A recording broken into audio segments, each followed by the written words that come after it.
Assalamualaikum warahmatullahi wabarakatuh. Waalaikumsalam warahmatullahi wabarakatuh. Alhamdulillah wa syukurillah bi ni'matillah wa la haula wa la quwata illa billah. Asyhadu an la ilaha illallah wahdahu la syarikalah wa asyhadu anna Muhammadan abduhu wa rasuluh. Allahumma inna nas'aluka ilman nafi'a wa rizqan halalan thayyiba wa amalan mutaqabbala. Rabbi zidni ilma warzuqni fahma. Pemirsa peserta taklim subuh yang insya Allah dimuliakan oleh Allah SWT, sampailah kita pada sesi yang kedua, yaitu sesi pembahasan. Dan pagi hari ini kita akan membahas surat Al-Alaq yang akan dipimpin langsung oleh Ustadz Rizal Al-Sani. Sebelumnya akan saya sapa terlebih dahulu pada Ustadz. Assalamualaikum Ustadz. Waalaikumsalam Pak Joko dan semua teman-teman yang ada di Zoom ini serta netizen di luar sana. Semoga Allah selalu meridai kita semuanya. Amin amin ya rabbal alamin. Sehat Ustadz?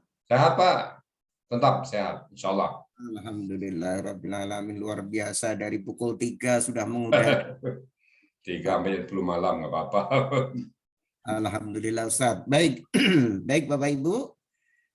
Sekali lagi mohon dipersilahkan untuk menyimak baik dari sisi konten ataupun dari gramatikalnya. Tafadhol Ustadz. Oke, sekarang Pak Joko. Ibu-ibu kalau bisa memang ada Quran di sebelahnya ya. Sama-sama kita buka surat Al-Alaq ya. Bismillahirrahmanirrahim. Assalamualaikum warahmatullahi wabarakatuh. Waalaikumsalam warahmatullahi wabarakatuh. Alhamdulillahirabbil alamin. Wassalatu wassalamu ala asrofil anbiya'i wa mursalin wa ala alihi wa sahbihi ajma'in amma ba'du. Qala Allah Ta'ala fil Qur'anil Karim, a'udzu billahi minasyaitonir rajim. Bismillahirrahmanirrahim. Iqra bismi rabbikal ladzi khalaq. Khalaqal insana min 'alaq.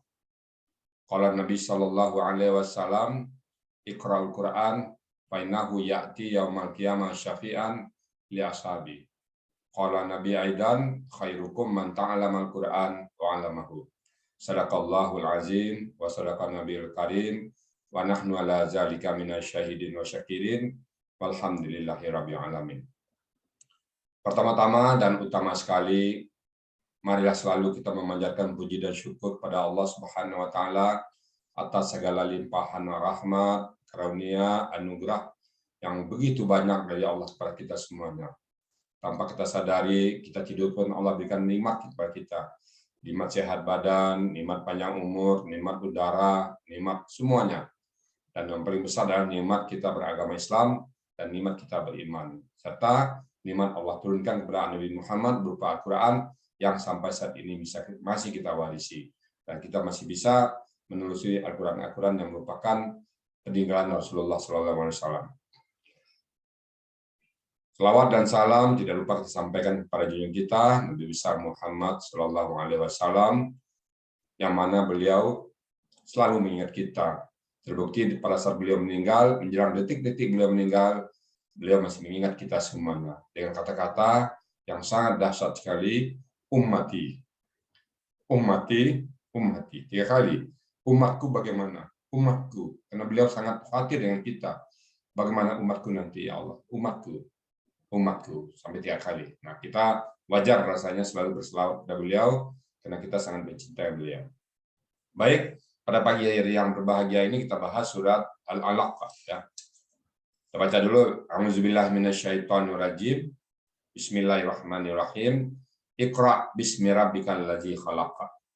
Kita bahas dari sisi gramatikal, tapi sedikit kita bahas tentang asbabun nuzul. Ini adalah ayat pertama yang turun kepada Rasulullah Sallallahu Alaihi Wasallam dalam beliau mencari kebenaran.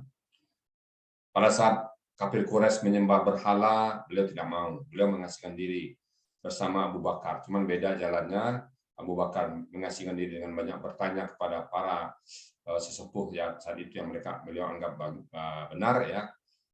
Ada orang-orang yang masih berpegang pada kitab lama yang masih murni. Abu Bakar bertanya kepada beliau. Sementara Nabi Muhammad mengasihkan diri di Gua Hira.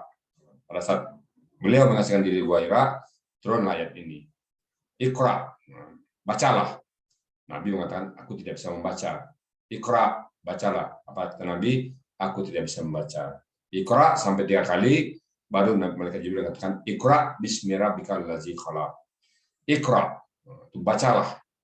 Itu bentuknya KKP, kata kerja perintah ya.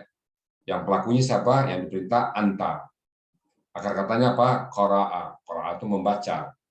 Nah, yaqra'u, takra'u, jadi ikra.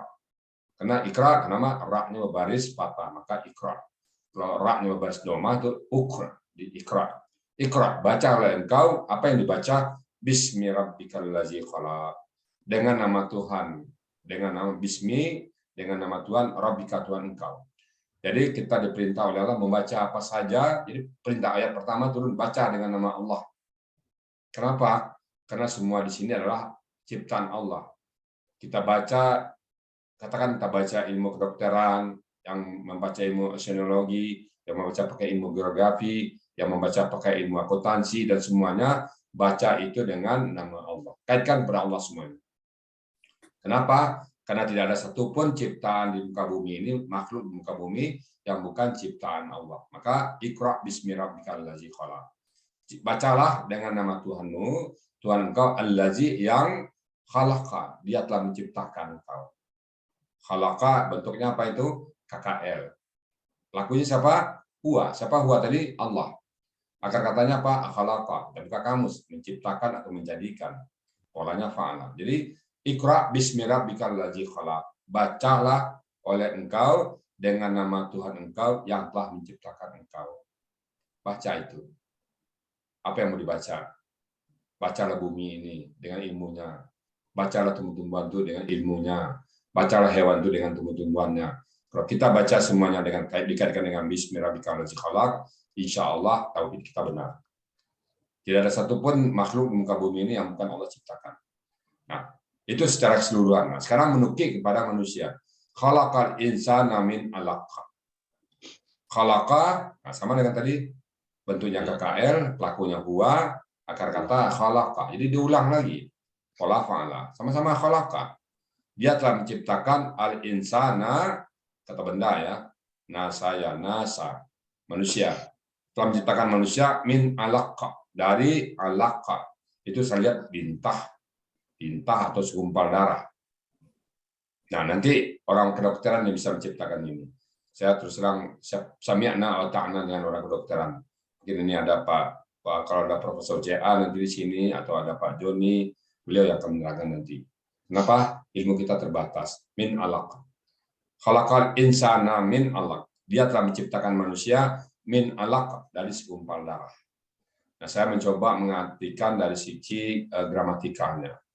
Bapak-bapak, ibu-ibu, pernah nggak menjadi bapak angkat? Atau kita pernah nggak diasuh oleh seseorang?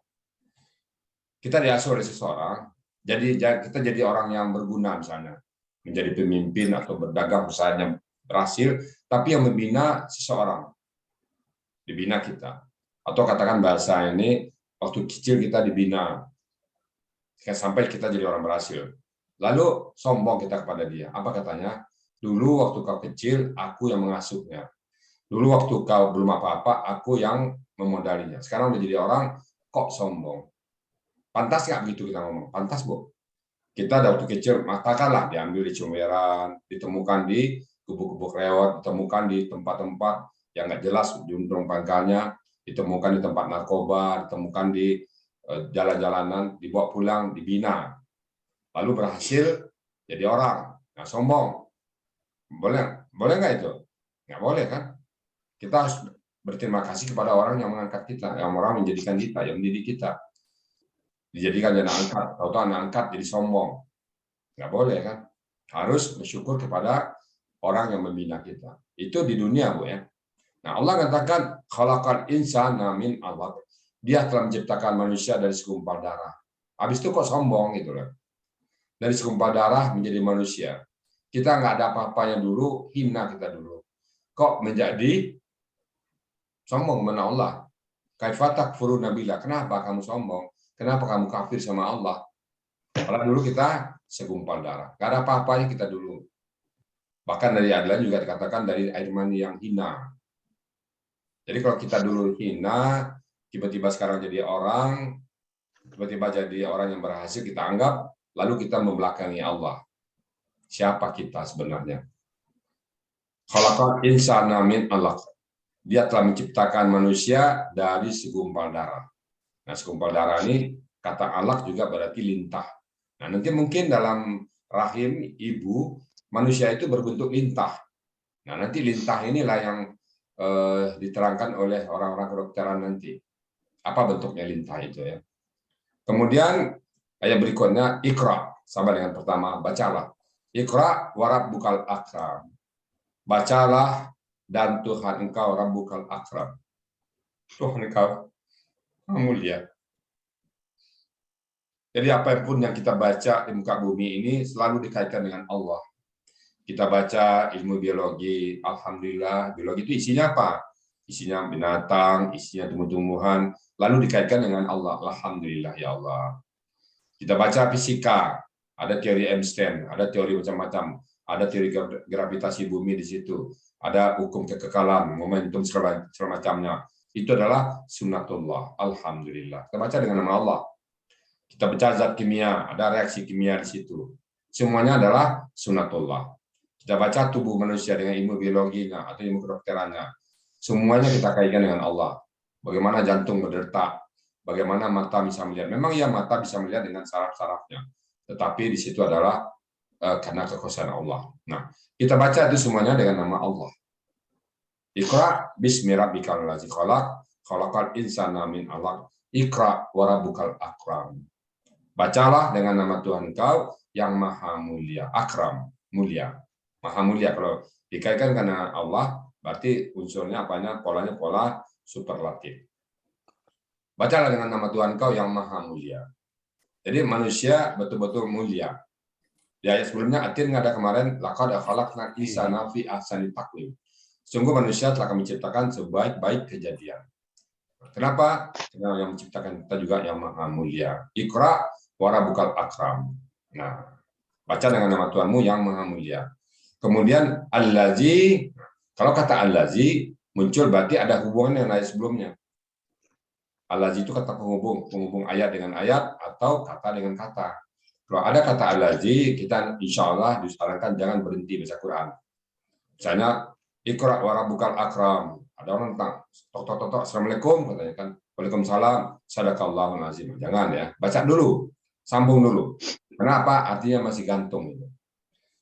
Ya mana? Iqra wa rabbukal akram, maha mulia apa? Allazi allama bil qalam. Allah itu mulia, kenapa? Dia mengajarkan manusia dengan pena dan kalam. Artinya apa? Manusia itu mulia apabila diajarkan, punya ilmu dia. Maka Nabi Adam mulia kenapa? Disuruh sujud dan malaikat apa? Karena Nabi Adam punya ilmu. Nabi Adam tahu nama-nama apa yang ada di surga.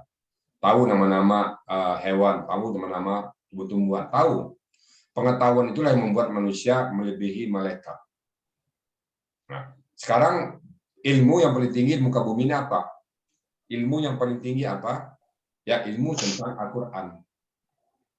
Semuanya bersumber kepada Al-Quran. Katakanlah, tidak ada ilmu satupun yang tidak bersumber dengan Al-Quran. Saya tadinya menganggap akuntansi itu ilmu dunia, ternyata enggak. Di akuntansi, ilmu akuntansi itu ada di Al-Quran, surat Al-Baqarah ayat 182, paling panjang ayatnya. Semua ilmu itu berujung kepada Al-Quran. Cuman memang tidak detail ya, sinyal-sinyalnya ada. Ilmu kedokteran ini tadi. Khalaqal insana min 'alaq. Ini tentang ilmu kedokteran ini. Nanti kita minta Pak Joni yang mengomentarin alaq ini. Bagaimana ciptaan manusia pertama kali segumpal darah itu yang dikaitkan dengan alaq tadi. Jadi manusia allazi 'allama bil qalam. Allah mengajarkan manusia dengan pena, dengan perkataan. Jadi kita tahu ya karena Allah. Maka ada hadis Nabi, kalau kita mengamalkan sebuah ilmu, maka Allah akan mengajarkan ilmu yang lain. Jadi kan heran Bapak Ibu sekalian, pada saat kita belajar Quran, kita amalkan dia, maka kita memahami ayat yang lain. Nah itu yang saya rasakan pengalaman saya. Begitu kita baca satu Quran, kita ajarkan orang, banyak yang kita dapat dari ayat-ayat lain. Karena itu jadi Allah. Allah yang ajarkan. Dari surah Ar-Rahman juga gitu kan. Ar-Rahman wa 'allamal Quran. Alamal insana malam ya'lam. Jadi yang maha pengasih yang mengajarkan Quran nanti. Ar-Rahman alamal Quran. Allah yang mengajarkan Quran. Jadi kita juga gitu. Jadi allazi alama bil qalam. Dia telah mengajarkan, allazi kata penghubung, allama itu KKL, pelakunya siapa? Huwa. Akar kata alima itu tahu, mengetahui. Kalau allama polanya fa'ala, memberi orang tahu, menjadikan orang jadi tahu. Apa itu? Yang mengajarkan. Alima mengetahui, allama membuat orang jadi tahu. Membuat orang jadi tahu ya mengajarkan. Jadi allazi allama bil qalam. Dia yang mengajarkan manusia dengan kalam. Nah, kemudian mungkin ada satu lagi, allama sama dengan kalimat kata berikut sebelumnya. Allama KKL dengan pelaku huwa, akar katanya alima, akar kata tempat kita mencari di kamus. Allama polanya pola fa'ala, mencari arti yang tepat. Allama artinya dia telah mengajarkan al-insan, manusia ini, semua kita. Jadi yang mengajarkan kita siapa? Ya Allah, Pak. Kalau kita bertauhid, walaupun kita kuliah di mana saja, entah di fakultas ekonomi, entah di fakultas kedokteran, entah di fakultas teknik, entah di mana saja, kita dapat ilmu, orang itu hanya wasilah. Dosen-dosen kita wasilah. Yang membuat kita paham adalah Allah. Ini ayatnya. Alamal insana ma lam ya'lam. Dia telah mengajarkan manusia apa yang lam tidak ya'lam, dia tahu. Kita pas lahir kan nggak tahu apa-apa kita. Yang tahu kita cuman itu kan nangis. Nah, habis itu kita nggak tahu. Nah, siapa yang membuat kita tahu? Nah, ini ayatnya. Apa itu? Alamal insana ma lam ya'lam. Jadi yang mengajarkan kita semuanya adalah Allah Subhanahu wa taala. Makanya Nabi Adam karena diajarkan oleh Allah ilmu, beda dengan malaikat. Malaikat nggak diajarkan Allah. Malaikat cuma tahu ya perintah. Yang diperintah Allah dia tahu. Tapi kalau yang apa enggak. Maka Nabi Adam disuruh malaikat disuruh sujud kepada Adam. Sujud bukan berarti menyembah ya. Sujud hanya hormat. Kenapa? Nabi Adam punya ilmu. Makanya orang-orang yang berilmu derajatnya lebih tinggi. Ada ayatnya itu ya. Sesungguhnya orang-orang yang berilmu itu lebih tinggi di sisi Allah. Nah, maka ilmu yang membuat manusia dengan malaikat bedanya apa? Ilmu tadi. Alhamdulillah, bapak-bapak, ibu-ibu di sini sudah bersedia menuntut ilmu. Dan ilmu yang paling tinggi di dunia ini apa? Ilmu Al-Quran. Tidak ada ilmu yang lebih Al-Quran. Kalau ada orang yang mengatakan ada ilmu yang lebih Al-Quran, kata Allah, dia melecehkanku. Jadi kalau ilmu lain di bawah, payungi ilmu dunia kita dengan ilmu Al-Quran. Saya mulai pertama dulu. Saya anggap dulu akuntansi adalah ilmu dunia. Ternyata di Al-Quran ada. Malah lebih, yang kita bilang fair play sekarang itu kan, itu ada di Al-Quran. Bagaimana akuntansi itu harus adil. Kan sekarang fairness ya. Fairness, ada accountability, ada fairness. Itu ada Quran, ada semua itu. Istilah itu 1500 tahun yang lalu udah ada. Yang sekarang, di zaman sekarang baru digembar-gemborkan. Nah, mungkin orang hukum bisa juga melihat ternyata hukum yang benar itu ada di Al-Quran. Orang apa lagi? Orang biologi ada di Al-Quran. Nabi Muhammad pernah bercerita tentang bagaimana perkawinan tumbuh-tumbuhan, ada ayatnya. Bagaimana tentang astronomi, ada ayatnya. Bagaimana tentang kejadian langit dan bumi, ada ayatnya. Nah, ini tentang bagaimana tentang manusia dalam rahim, ada ayatnya lagi. Nabi Muhammad nggak pernah sekolah kedokteran, nggak pernah. Nabi Muhammad nggak pernah sekolah accounting, nggak pernah ngambil bor A, ngambil bor B, nggak ada. Tapi Nabi Muhammad pernah mengatakan, kalau ini catat begini, saksi begitu. Ada otorisator, ada verifikator. Saya istilahkan di akuntansi itu ada verifikator, ada otorisator. Ternyata dalam Quran ada. Nah, nanti mungkin dalam kedokteran juga ada itu. Ada istilah apapun, ada di Quran nanti. Jadi itulah Quran. Nabi Muhammad tidak pernah sekolah, kok bisa cerita. Ada lagi cerita yang nggak pernah tahu bagaimana di bawah lautan itu ada api, ada ayatnya lagi. Baru sekarang terbukti. Bagaimana cerita masa lalu tentang kaum Nabi Nuh, ditemukan buktinya tentang Ashabul Kahfi, tentang apa saja. Nabi Muhammad bisa bercerita. Itu siapa itu yang memberitahu? Ya Allah melalui wahyunya. Nabi Muhammad tidak berkata kecuali melalui wahyu. Nah, alhamdulillah dengan kita menapati laksana Al-Quran, kita tambah yakin bahwa perkataan Allah itu dalam Al-Quran benar-benar dari Allah. Bukan karang manusia dan bukan karang Nabi. Ada orang lain menuduh, ini autobiografinya Muhammad ini. Kalau Al-Quran autobiografinya Nabi Muhammad, maka pasti bercerita tentang ayahnya. Dia bercerita tentang ibunya, siapa nama bapaknya, siapa nama ibunya, siapa nama anak-anaknya. Coba cari di Al-Quran, nggak ada nama Fatimah. Nggak ada nama Khadijah.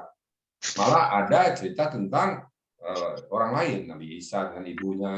Kalau memang Al-Quran itu dituduh cerita Nabi Muhammad mengarang, maka ada cerita surat Aminah. Yang nggak ada surat Aminah. Yang ada surat Maryam. Nggak ada surat Aminah. Nggak ada surat Abdullah.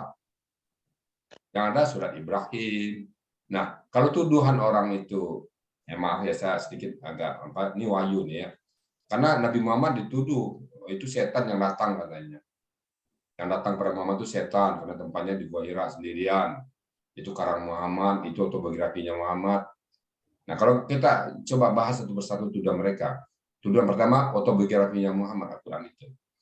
Ada nggak cerita tentang Nabi Muhammad di dalamnya? Bagaimana masa kecilnya? Namanya autobiografi, itu nama orang tua disebutkan, nama bapak disebutkan, tempat lahir disebutkan, kapan lahir disebutkan, nama anak-anak disebutkan, keluarga disebutkan. Nggak ada cerita tentang itu di dalam Al-Quran. Nggak ada. Nggak ada cerita kisah kecil Nabi Muhammad, nggak ada. Jadi dengan demikian terbantah. Terbantah bagi kita bahwa Al-Quran dituduh autobiografi Muhammad dibantah. Jadi nggak mungkin. Yang kedua, coba lihat, kalau sebuah cerita karangan, kalau kita di berita itu membuat kita terdegradasi atau ditegur, harusnya disembunyikan kan. Nabi Muhammad enggak. Cerita-cerita tentang dia ditegur disebutkan di sini. Bagaimana dia salah atau kilaf ditegur disebutkan. Seperti surat Ambasa wa Tawalanja itu kan. Ketika Nabi Muhammad ditegur karena memalingkan wajah dari Umi Maktum yang buta itu ditegur. Atau tentang surah Al-Kahfi tidak membaca insya Allah ditegur juga. Jadi Nabi Muhammad bukan, kalau misalnya itu karena Nabi Muhammad itu nggak perlu masuk surat itu kan. Dikesampingkan surat itu, dicoret surat itu. Kenapa? Itu teguran. Membuat orang kan kredibilitasnya turun kan. Ini enggak, Nabi Muhammad karena jujur itu dari Allah ya, nampain aja. Sebuah kejujuran. Jadi kalau orang menuduh Al-Quran itu adalah ciptaan Muhammad, data dan fakta yang ada bicara. Tidak ada satupun cerita tentang bagaimana kehidupan pribadi Nabi Muhammad di sini. Kalau dituduh autobiografi. Jadi jelas di sini adalah wahyu Allah.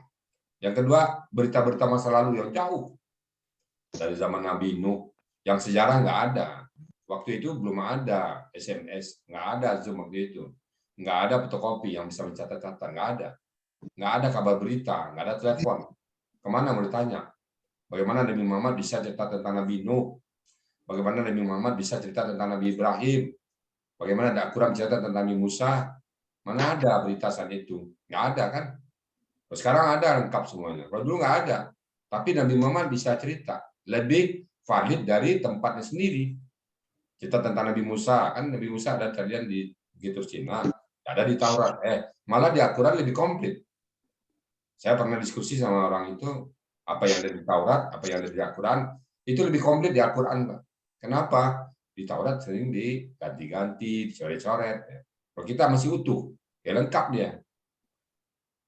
Jadi Al-Quran itu betul-betul wahyu dari Allah. Nggak ada kita nggak sanksi. Bismillahirrahmanirrahim, alif lam mim, itu yang membuat kita terpondasikan. Dipatok oleh Allah. Alif lam mim, dzalikal kitabul la raiba. La raiba, tiada keraguan sedikit pun. Kami tidak akan ragu dengan Al-Quran apapun isi Al-Quran, sami'na wa ata'na. Karena terbukti. Dzalikal kitabul la raiba fihi hudan lil muttaqin. Petunjuk bagi orang yang bertakwa. Kalau kita ingin bertakwa, ya Al-Quran pegang kita. Al-Quran ini yang diwariskan oleh Nabi Muhammad kepada kita. Ibu-ibu, bapak sekalian, umat lain cemburu kepada Islam. Kenapa? Dia masih memegang kitab aslinya. Umat lain nggak punya pegangan, nggak punya kitab yang asli, Pak. Nggak ada mereka punya kitab aslinya. Kemana mereka mau cari? Nggak ketemu. Kita masih punya kitab asli. Kalau kita nggak membaca kitab asli kita, alangkah ruginya kita. Mereka pingin paham dari kitab asli mereka, tapi nggak ada, cuma terjemahan. Yang ada, coba Bapak bayangkan, Bapak Ibu bayangkan, kalau yang ada cuma terjemahan bahasa Indonesia, kitab Al-Quran berupa bahasa Indonesia, coba bayangkan, kira-kira 5 tahun ke depan, apa jadinya? Si A menjabarkan ini, nanti jabaran si A menjadi jabaran si B jadi si C. Mungkin 5 generasi sudah berubah tuh Al-Quran. Bahasa Indonesia yang dikirim ke kita ya. Saya nggak bisa bayangin tuh, kayak apa jadi ke ujung nanti. Tapi alhamdulillah kita masih ada teks aslinya, masih terpelihara. Kenapa? Allah yang jaga. Nah kita bersyukur. Makanya syukur kita buktikan dengan mempelajari teks aslinya. Inna nahnu nazzalna dzikra, kata Allah, sesungguhnya kamilah yang menurunkan Al-Quran ini. Wa inna lahu lahafizun, dan sesungguhnya kami pula yang menjaganya. Sampai saat ini belum ada satu huruf pun yang bergeser. Sampai saat ini belum ada satu nomor pun yang dipindahkan. Sampai saat ini belum ada huruf yang berganti. Kalau diganti huruf, cepat kita tahu. Kenapa? Banyak yang hafal. Allah pelihara melalui orang-orang yang hafal, melalui orang-orang yang paham, melalui orang-orang yang mengetahui tentang isi kandungan Al-Quran. Allah pelihara. Nah, mudah-mudahan kita berharap di melalui Zoom ini kita termasuk juga bagian kecil dari orang yang memelihara Al-Quran tadi. Orang yang menjaga Al-Quran tadi. Kalau kita menjaga Al-Quran, maka pasti aksiomanya Allah menjaga kita.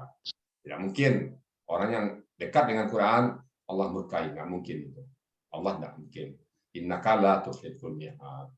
Maka berbahagialah orang-orang yang sehari-harinya sibuk dengan Quran. Berbahagialah. Beruntunglah orang-orang yang hari ke hari ingatannya Al-Quran aja. Sesibuk-sibuknya dia, waktu dia cadangkan untuk Al-Quran. Ada waktunya untuk Al-Quran.